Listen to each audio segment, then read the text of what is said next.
En este webinar vamos a continuar con una introducción al tratamiento de la menopausia con hormonas bioidénticas, invitándote siempre a realizar un curso de formación más completo.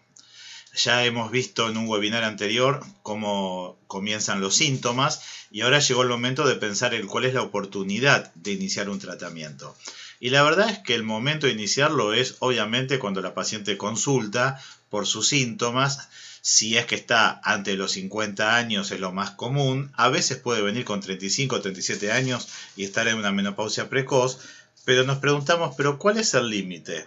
¿Hasta qué edad podemos iniciar un tratamiento?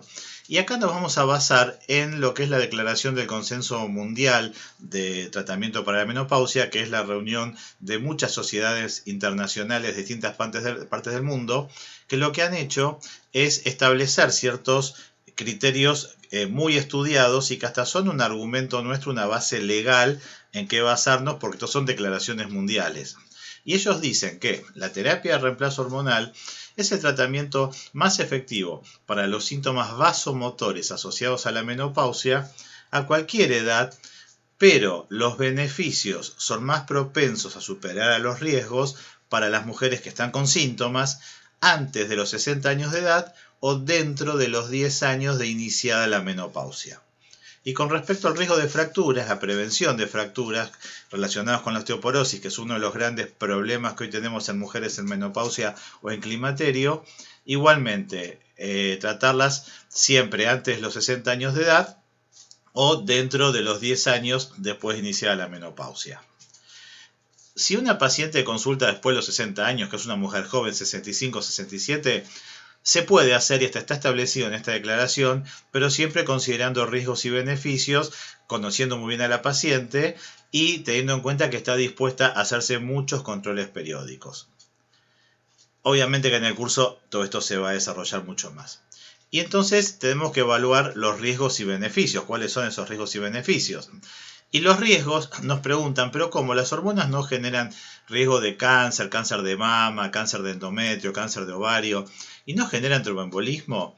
Y la verdad es que eso se basa en un estudio muy antiguo, que fue un pésimo estudio llamado WHI, que generó mucho temor, pero hoy existen muchos estudios actualizados donde no solo no se producen estos problemas, sino que yo les cuento qué pasa, y esto también está demostrado científicamente, si una mujer joven, cuando está en lo que se llama menopausia precoz, una mujer joven, ya sea que le extirparon los ovarios o que entró en menopausia, por no tener estrógenos, tiene muchísimo más riesgo de hacer una enfermedad cardiovascular, ni que hablar de tener osteoporosis, y casi seguramente van a ir a algún grado de demencia, deterioro cognitivo o enfermedad de Alzheimer.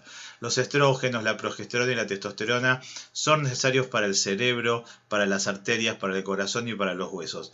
Y no tener hormonas aumenta estos riesgos, el riesgo de enfermarse y morirse de esto, y no de tener un cáncer. La verdad que eso ya por suerte está muy controlado con hormonas bioidénticas y totalmente balanceadas y con vías correctas. Pero si yo quiero hablar de cáncer de mama, que tanto nos preocupa, tanto le tenemos miedo, vamos a hablar un poquito del riesgo de un cáncer por hormonas. Sabemos que el estradiol se convierte mayormente en estrona y un poquito de estrona puede volver a reconvertirse en estradiol. Estas hormonas nos enseñaron en la facultad que tienen una acción proliferativa sobre las células mamarias. Y esto es así, no vamos a negarlo. El receptor alfa estimula las células mamarias, el crecimiento, la proliferación, pero el receptor beta es el que controla todo esto. Y la progesterona también controla todo esto. Entonces nunca vamos a dar estrógenos solos. Vamos a dar estrógenos naturales, siempre compensados con progesterona. Pero si ven la acción proliferativa existe, pero se puede controlar, se puede balancear, yo les diría que le tengan mucho más temor a esto, a la acción genotóxica, el efecto que las hormonas van a ejercer sobre genes específicos y cómo los genes van a actuar sobre el metabolismo de las hormonas, pudiendo generar o no un cáncer de mama. Y esto es así. La estrona, que es el metabolito del estradiol, se va a metabolizar fundamentalmente en el hígado, también en la mama, pero sobre todo en el hígado, y puede seguir una vía muy buena, por eso la pongo en verde, que es la oxidación hacia la forma 2-hidroxiestrona.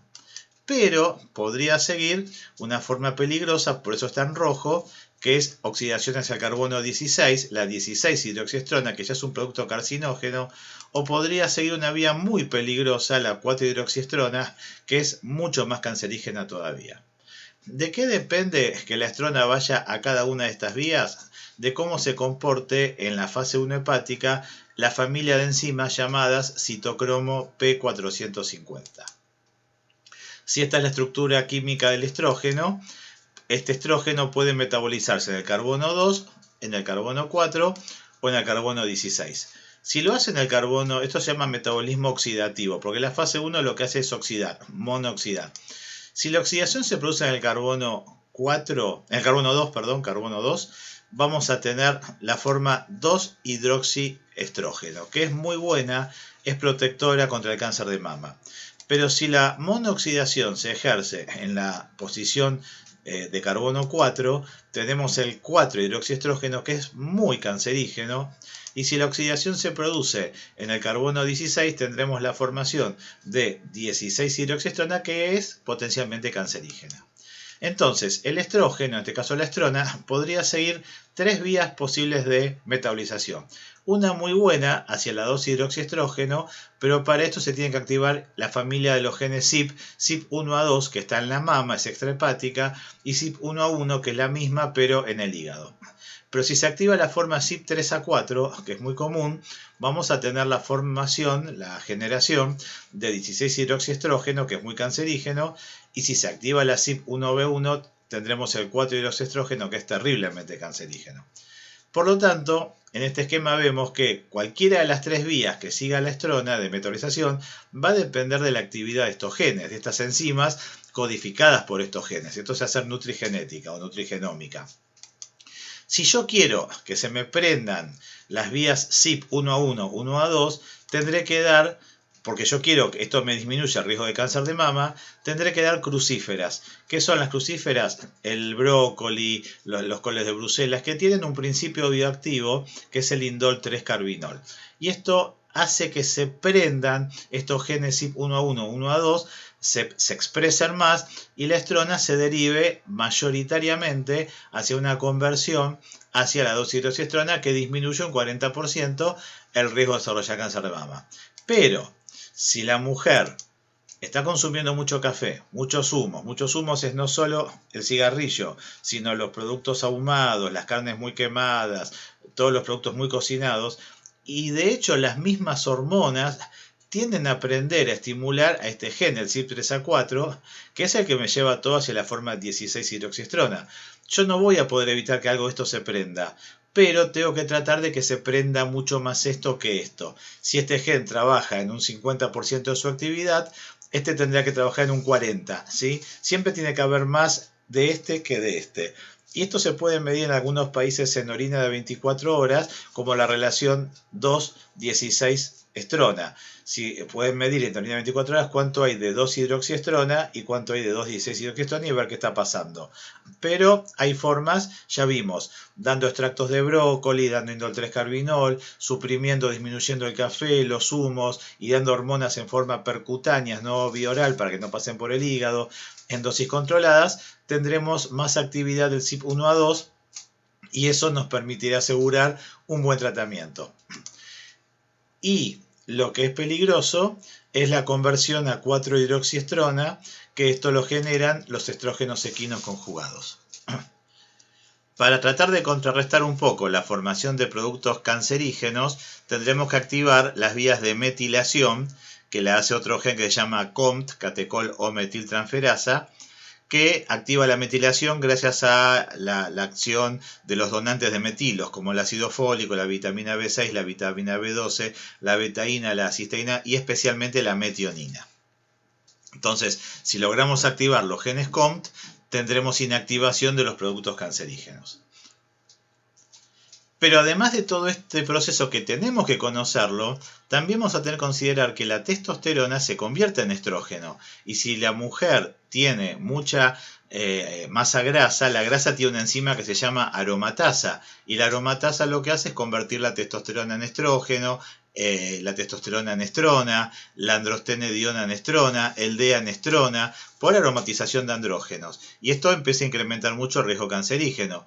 Tal vez haya que considerar la posibilidad de combinar el tratamiento con anastrozol, que es un bloqueador de la aromatasa. Y toda la actividad de la testosterona se va a medir a través del dosaje de androstenediol-glucuronio. Entonces, en el curso vamos a hablar mucho de todo esto. Qué pedir en sangre, qué medir, cómo hacer los seguimientos, cómo acompañar un tratamiento seguro con un plan de alimentación o suplementos de algunas cosas específicas. Todo esto es necesario para hacer un buen tratamiento con hormonas bioidénticas. Entonces, ¿se puede realizar un tratamiento seguro? Sí, utilizando hormonas bioidénticas, pero acompañándolos con un buen plan de calidad de vida. Entonces, si vamos a indicar un tratamiento con hormonas bioidénticas, tenemos que preguntarnos qué son las hormonas bioidénticas. Y son productos de origen natural, generalmente derivados de plantas, cuya estructura química es idéntica a las hormonas que sintetiza el organismo. Las hormonas bioidénticas no son drogas. Por tener una estructura molecular idéntica a las hormonas naturales, actúan sobre los mismos receptores de la misma forma y tienen el mismo metabolismo y las mismas vías de eliminación. Las hormonas bioidénticas no tienen efectos tóxicos, no tienen efectos adversos, no interaccionan con drogas y no generan reacciones alérgicas. Esto es muy importante tenerlo en cuenta. Los niveles hormonales controlados y los balances hormonales son los que nos van a permitir hacer un tratamiento seguro. Entonces, siempre que respetemos estos niveles y los balances, la acción estrógeno-progesterona fundamentalmente, estaremos haciendo un tratamiento seguro. Y como les decía, estas hormonas bioidénticas, por ser naturales e idénticas, van a producir los mismos efectos y van a seguir las mismas vías de metabolización que las hormonas que originalmente generaba el propio organismo. ¿Qué son las hormonas bioidénticas? Dijimos, son productos de origen natural, pero son hormonas. Nadie dice que no sean hormonas. Yo no quiero engañar a la gente diciendo que le voy a hacer un tratamiento natural. Son hormonas que derivan de extractos de plantas o vegetales y que poseen una estructura química específica que para ello un laboratorio la va a procesar hasta hacerla idéntica molécula por molécula a las hormonas que fabrica el organismo. Derivan de extractos de plantas o vegetales. El más común, uno de los tantos, es la Dioscorea biliosa. Hay otros. Y son plantas que tienen propiedades similares a la de los estrógenos, la progesterona, la testosterona y el DEA. Por ejemplo, la Dioscorea biliosa se utilizó durante muchos años basándose en una concepción equivocada de que contiene hormonas o por lo menos precursores hormonales que mágicamente se convierten en hormonas una vez que entraron al organismo, ya que su ingrediente activo es la diogenina, pero la verdad es que no se convierten en hormonas. Tienen que pasar por un proceso que lo hace un laboratorio especializado. Y hace esto, un fitoestrógeno que tiene un 10 o un 20% de acción, nada más, no es una hormona, empieza a ser modificado químicamente hasta transformarlo en un estrógeno idéntico al 17-beta-estradiol que producía los ovarios en condiciones normales. En cambio, los estrógenos sintéticos como el etinilestradiol, un estrógeno derivado de orina de yeguas preñadas, ya tiene una estructura química diferente y no es bioidéntico. Suele tener entre un 60 y un 150% de acción comparada con la del estrógeno humano. Si tiene un 60%, estamos hablando de una droga que actúa poco, pero nos preocupa que tenga una acción de un 150% porque produce mucha sobreestimulación mamaria y por ese lado sí podría venir un riesgo de cáncer de mama, pero por un estrógeno sintético en altas dosis sin ser compensado con progesterona y no siendo natural. Además, los estrógenos sintéticos que los suelen dar por vía oral se acumulan en el hígado y son peligrosos. Y hay que tenerle mucho miedo a esto, al acetato de medroxiprogesterona, que no es una progesterona natural, sino que es un progestágeno. Hoy se sabe que es muy cancerígeno. En cambio, la progesterona natural micronizada o bioidéntica es muy segura. Las hormonas bioidénticas permiten tratar las deficiencias hormonales en forma segura y eficaz, mejorando la calidad de vida. Disminuyen la inflamación crónica, y esto es muy importante porque gran parte de las enfermedades crónicas que generamos son por efecto inflamatorio. Pero nos preguntamos, ¿y los riesgos? Y la verdad que las hormonas bioidénticas no aumentan el riesgo de cáncer, no aumentan el riesgo cardiovascular, pero deben ser administradas por la vía correcta. Sí pueden dar efectos negativos, efectos que no queremos, pero ¿por qué? Porque nos estamos excediendo en la dosis y eso es culpa nuestra, porque no estamos respetando la vía correcta, hay que dar vías exactas, los estrógenos bioidénticos siempre por vía percutánea o en forma de pellets, la testosterona bioidéntica siempre en forma percutánea o en forma de pellet, la progesterona bioidéntica siempre vía oral o intravaginal. Y cuando no se respeta el balance hormonal, esto es fundamental, respetar el balance entre estrógenos y progesterona. De esta forma nos planteamos los objetivos que son aliviar los síntomas como calores y sequedad vaginal y dar protección al sistema cardiovascular, al cerebro, a los huesos, a los músculos y a la mayoría de los tejidos. Es fundamental entonces saber reconocer los síntomas que más nos van a preocupar, más nos van a consultar las mujeres en menopausia, las oleadas de calor, los sudores nocturnos y la sequedad vaginal, que tienen que ver con falta de estrógenos, la ansiedad, los cambios en el humor, la irritabilidad, el insomnio, que tiene que ver con falta de progesterona actual, y la depresión, la pérdida de libido, que se asocia más a la falta de testosterona.